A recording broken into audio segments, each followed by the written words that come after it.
প্রিয় শিক্ষার্থীবৃন্দ, তোমরা সকলেই কেমন আছো? আশা করি তোমরা সকলে ভালো আছো। আমিও ভালো আছি।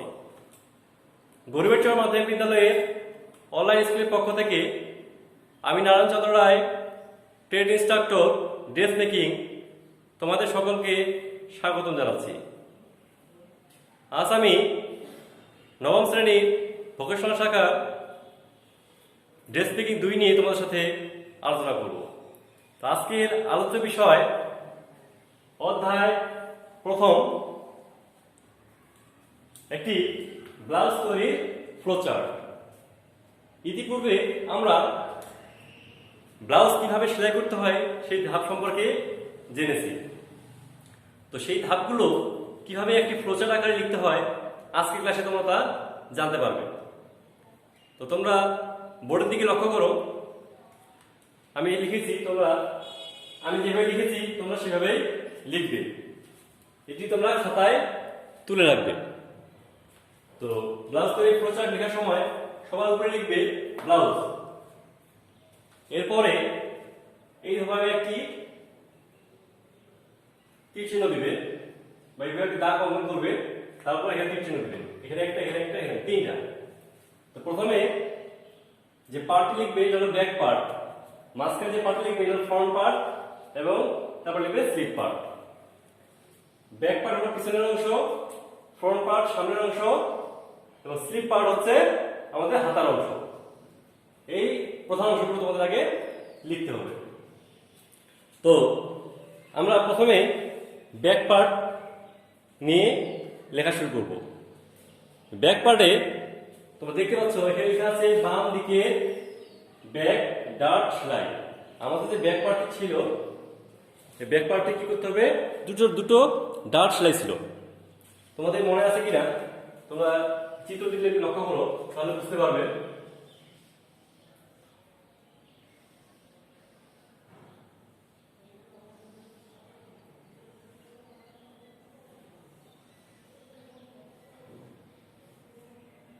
এই যে চিত্র দেখতে পাচ্ছ, এই পিছনের অংশ দিতে হয়, পিছনের অংশে এইভাবে দুটি ডার্ট সেলাই দেওয়া হয়, এগুলোকে বলা হয় ব্যাক ডার্ট। ব্যাক ডার্ট দুটো, একটা বাম দিকে, একটা ডান দিকে। তাহলে ব্যাক ডার্টের পর লিখবে বাম দিকে ব্যাক ডার্ট সেলাই করুন এবং ডান দিকে ব্যাক ডার্ট সেলাই করুন, একটা ব্যাকটা তীর চিহ্ন দিয়ে লিখবে। এই হলো ব্যাক পার্টের কাজ। ব্যাক পার্টের কাজ হলো এই দুটো। আচ্ছা, এরপরে লিখবে স্লিপ পার্ট। স্লিপ পার্ট যে এই সাইডে স্লিপ পার্ট। স্লিপ পার্টের কাজ কি, স্লিপ হেম ভাঁজ করুন, স্লিপ হেম ভাঁজ করুন। এই স্লিপ হেম ভাঁজ করুন তোমাদের পূর্বে দেখিয়েছিলাম কেমন ছিল, যে হাতা, স্লিপ হচ্ছে হাতা। দেখো তোমরা চিত্রটা দেখো, যে হাতাটি ঠিক এইভাবে ছিল, হাতের কাটা আছে, এটা কি করা হয়েছে, স্লিপ হেম ভাঁজ করুন, অর্থাৎ এই জায়গাটা আমরা ভাঁজ করেছিলাম, এই যে ভাঁজটা, এই ভাঁজটা হচ্ছে স্লিপ হেম ভাঁজ করুন। তো এটা তোমাদের এরপরে লিখতে হবে একের পরে। আমরা স্লিপ পার্ট থেকে আসলাম, স্লিপ হেম ভাঁজ করুন, এরপর হচ্ছে স্লিপ হেম সেলাই। ভাঁজ করা হয়েছে কি জন্য, সেলাই করার জন্য। স্লিপ, এরপরে হবে স্লিপ হেম সেলাই। আচ্ছা, স্লিপ হেম সেলাইয়ের পরে স্লিপ তৈরি সেলাই। স্লিপ হেম এই সেলাইটা পরে কি করছিলাম আমরা, স্লিপ তৈরি করা হয়েছিল। স্লিপ তৈরি করার যে সেলাইটি, সেটি তোমরা আগে দেখেছো, তারপর আমি দেখাই একবার।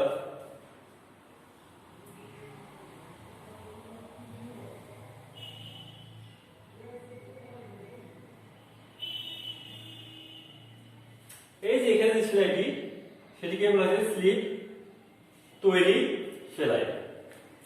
তো এই স্লিপ তৈরি সেলাই পর্যন্তই আমাদের স্লিপ পার্টের কাজ মোটামুটি শেষ। আচ্ছা, এরপরে আমরা মাঝখানে যাব। এটা কি, মাঝখানের পয়েন্ট হলো ফ্রন্ট পার্ট। এখানে লিখবে ফ্রন্ট পার্ট। এই ফ্রন্ট পার্ট মানে সামনের যে অংশের কাজ হলো, ফ্রন্ট পার্টের মেইন যে কাজ হলো ফ্রন্ট ডার্ট সেলাই। সেখানে অনেকগুলো ডার্ট সেলাই থাকে। হ্যাঁ, যদি এটাকে আমরা দেখাই, ফ্রন্ট ডার্ট সেলাই বলতে কি বুঝেছিলাম কিছুক্ষণ আগে বললাম আমি, এটা হচ্ছে আমাদের টেকিং, যেটা বলে স্বাভাবিকভাবে টেকিং। হ্যাঁ, যদি ফ্রন্ট হয়, ফ্রন্টে এরকম পার্ট থাকে কয়টা, দুটো। দুটো পার্ট, দুটো পার্টের ফ্রন্ট ডার্ট সেলাই হলো এই যেগুলো ডার্ট সেলাই ঠিক আছে। তো এখানে বলছে ফ্রন্ট ডার্ট সেলাই সবগুলোকে বুঝাইছে। ডার্ট সেলাই বলতে আমরা এক এক করে দেবো। প্রথমে বলছে আর্ম হোল ডার্ট সেলাই। আমরা দেখি এখানে আর্ম হোল, আর্ম বলতে বাহু, আর্ম হোল ডার্ট সেলাই কোনটা হবে আমাদের এই পাশে থেকে হবে। এই যে সেলাইটি হবে এটাকে বলা হয়েছে আর্ম হোল ডার্ট সেলাই। এরপরে টিচিং দিয়ে আবার লিখবে সাইড সিম ডার্ট সেলাই। সাইড সিম এই যে এখানে যে ডার্ট সেলাই দেওয়া হয় এটাকে বলা হয়েছে সাইড সিম ডার্ট সেলাই। এই এরপরে ওয়েস্ট ডার্ট সেলাই এক এক করে তোমাদের লিখতে হবে, কিন্তু প্রত্যেকটা টিচিং দিয়ে লিখবে ওয়েস্ট ডার্ট সেলাই। ওয়েস্ট বলতে নিচে ডার্ট সেলাই দেওয়া হয় এটাকে বলা হয়েছে ওয়েস্ট ডার্ট সেলাই। এবার বাম পাশ ডান পাশ এক করে যাবে কিন্তু। এরপর হলো অ্যাটাচ আপার প্লাকেট। অ্যাটাচ আপার প্লাকেট। আচ্ছা, অ্যাটাচ আপার প্লাকেট এখানে আরেকটা তোমার ডাস্টটা দেয়া নাই। এই ডাস্টটা এখানে দিতে হবে। যেটা হবে তোমার হলো এই ডাস্টটাকে তোমাদের দিয়ে দিতে হবে। হ্যাঁ, ওয়েস্ট ডাস্ট নাই ওই সাইড শু ডাস্ট সাইড এই যে এখানে ডাস্ট সাইড তোমরা দিয়ে দিবে। আচ্ছা, এবার বলছে হলো অ্যাটাচ আপার প্লাকেট। এই সাইড দুই সাইডের সাইডে দেওয়া গেছে এটাই বলছে। এটা বলছে ওয়েস্ট ডার্ট সেলাই পর হলো আমাদের অ্যাটাচ আপার প্লাকেট। অ্যাটাচ আপার প্লাকেট, এই অ্যাটাচ আপার প্লাকেট সংযুক্তকরণ। হ্যাঁ, এই যে এখানে আমরা উপরে যে সংযোগ সেলাইটি সেটা বলা হবে অ্যাটাচ আপার প্লাকেট। ঠিক আছে। আচ্ছা, অ্যাটাচ আপার প্লাকেট, তারপর হবে আপার প্লাকেট ভাঁজ করুন। আপার প্লাকেট ভাঁজ করুন। আচ্ছা, আপার প্লাকেটটা কিন্তু ভাঁজ করতে হবে। তারপরে আপার প্লাকেট হেম সেলাই করুন। ভাঁজ করলে পর আপার প্লাকেট হেম সেলাই করুন। আচ্ছা, আপার প্লাকেট হেম সেলাই করার পর অ্যাটাচ লোয়ার প্লাকেট, আবার লোয়ার প্লাকেটটি জয়েন করতে হবে, সেলাই করতে হবে। অ্যাটাচ লোয়ার প্লাকেটের পর লোয়ার প্লাকেট ভাঁজ, সেটাও ঠিক ভাঁজ করতে হবে। এরপরে লোয়ার প্লাকেট বাউন্ড সিম সেলাই। লোয়ার প্লাকেট বাউন্ড সিম সেলাই। আচ্ছা, লোয়ার প্লাকেট বাউন্ড সিম সেলাই পর শোল্ডার জয়েন্ট। এই যে এখানে শোল্ডারটি আছে পিছনের পার্টের সাথে জয়েন্টটা সেটাকে বলা হবে শোল্ডার জয়েন্ট। এটার সাথে জয়েন হবে দুইটা পার্টের, পিছনের পার্টের সাথে সামনের পার্টের, এটা শোল্ডার জয়েন্ট। ঠিক আছে। তো এই শোল্ডার জয়েন্ট এখানে কোথায় আসলো? এই ডান দিকে ব্যাক পার্ট, ব্যাক পার্টটা ব্যাক পার্টের সাথে কি হলো? ব্যাক পার্টের সাথে এই যে আমাদের সামনে যে ফ্রন্ট পার্টটি আছে এই ফ্রন্ট পার্টটি এখানে এসে যুক্ত হবে। এই জন্য ডান দিকে ব্যাক পার্ট থেকে এখান থেকে টান দিয়ে নিয়ে আসবে তিন চিহ্নটা এখানে দিতে হবে শোল্ডার জয়েন্ট। ব্যাক পার্টটা আমরা একসাথে জয়েন করলাম, ফ্রন্ট পার্টের সাথে যোগ করতেছি। এই জন্য এই ফ্রন্ট পার্টের এই যে এখানে যোগ হবে শোল্ডার জয়েন্ট। এরপর শোল্ডার জয়েন্ট করার পর নেক ফেসিং প্রস্তুত করো। নেক ফেসিং হলো গলার যে পট্টিটা সেটা প্রস্তুত করো। নেক ফেসিং প্রস্তুত করার পর সেটা আবার কি করতে হবে? গলায় অ্যাটাচ করতে হবে। এখানে অ্যাটাচ নেক ফেসিং। অ্যাটাচ নেক ফেসিং এর পর তোমরা লিখবে নেক ফেসিং টপ স্টিচ, অর্থাৎ নেক ফেসিং এর উপরে কি অ্যাটাচ করার পর টপ স্টিচ মানে উপরে সেলাই করতে হবে, সেটা যেন গলা ভালোভাবে বসে। এরপর লিখবে নেক ফেসিং হেম সেলাই। নেক ফেসিং হেম সেলাইয়ের পর লিখবে সিউ সাইড সিম। নেক ফেসিং এর পর সিউ সাইড সিম, মানে সাইডের যে অংশগুলো আছে এগুলো যোগ করতে হবে। এক কথায় এই যে দুই সাইডে এই সেলাইগুলো দিতে হবে, এটাকে বলা হয়েছে সিউ সাইড সিম।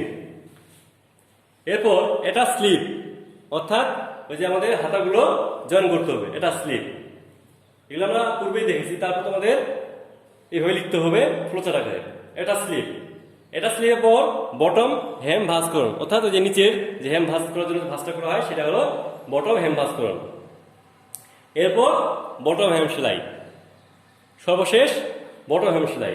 তবে এখানে একটি কথা আমি এড়িয়ে গেছি, যেটা তোমরা জানেন, স্লিপ তৈরির পর এই স্লিপটা এটা কোথায় সেট হবে যখন আমরা এই সিউ সাইড সিম অর্থাৎ এই দুই সাইডটা যখন সেলাই করব সেলাই করার পর এই যে ধাপটা এর সাথে হ্যাঁ এই সাইড সিমের পরে কিন্তু আমরা কি করব এই যে হাতাটা আমরা এখানে লাগাবো এখানে এটা স্লিপ এই জায়গায় তীরটা এখান থেকে নিয়ে এসে এখানে তোমরা দিবে তীরটা এটা স্লিপের জায়গা এটা স্লিপের পর বটম হেম ভাঁজ করুন এবং বটম হেম সেলাই করুন তো এইভাবেই ধারাবাহিকভাবে তোমাদের এই প্রচারটি লিখতে হবে তবে তোমরা যদি এখানে সঠিকভাবে দেখতে না পারো তাহলে তোমাদের যে মূল বইটি আছে মূল বইটি ফলো করবে সেখানে সুন্দরভাবে লেখা আছে এবং এইভাবে ধাপগুলো এভাবে লিখবে তবে আমি যে চিত্রগুলো দিলাম এগুলো আমার দিবে না এগুলো তোমাদের বোঝার স্বার্থে আমি দিয়েছিলাম তো শিক্ষার্থী বন্ধুরা আজকের ক্লাসে তোমরা জানলে যে কিভাবে